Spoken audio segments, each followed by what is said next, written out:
إيميل زولا اسم مألوف عند المغاربة خاصة في مدينة الدار البيضاء، لكن اللي ما كيعرفوش الأكثرية هو أصل التسمية.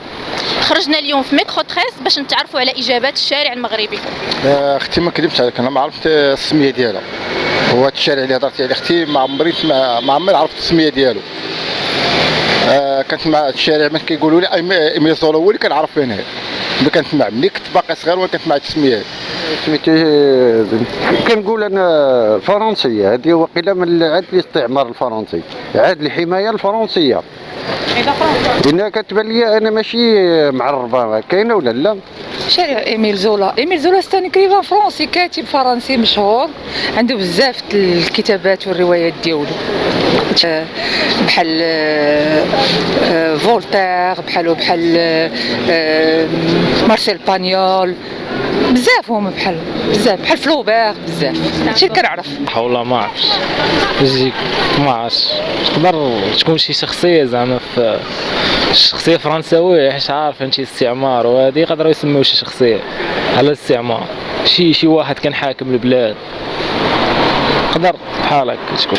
Émile Zola est un des plus importants de tous les écrivains de la deuxième moitié du 19e siècle, un écrivain français né à Aix-en-Provence où il était l'ami et le collègue au lycée du peintre Paul Cézanne, et il a dressé avec sa série des Rougon-Macquart une fresque extraordinaire du Paris du Second Empire et de la Troisième République. Il s'est intéressé à la transformation de Paris, à la création des grands magasins comme le Bon Marché que décrit son roman Au bonheur des dames. Il s'est intéressé aux conditions de vie des ouvriers de Paris et du Bassaminier du Nord. Donc c'est quelqu'un qui a fondé, peut-on dire, l'école du roman réaliste, voire du roman naturaliste, c'est-à-dire d'un roman qui ne s'intéressait pas aux grands personnages, mais qui s'intéressait au peuple, qui s'intéressait aux rapports sociaux.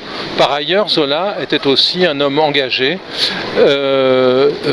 Lors de l'affaire Dreyfus, il a pris le parti du capitaine Alfred Dreyfus, condamné injustement, et il a milité pour son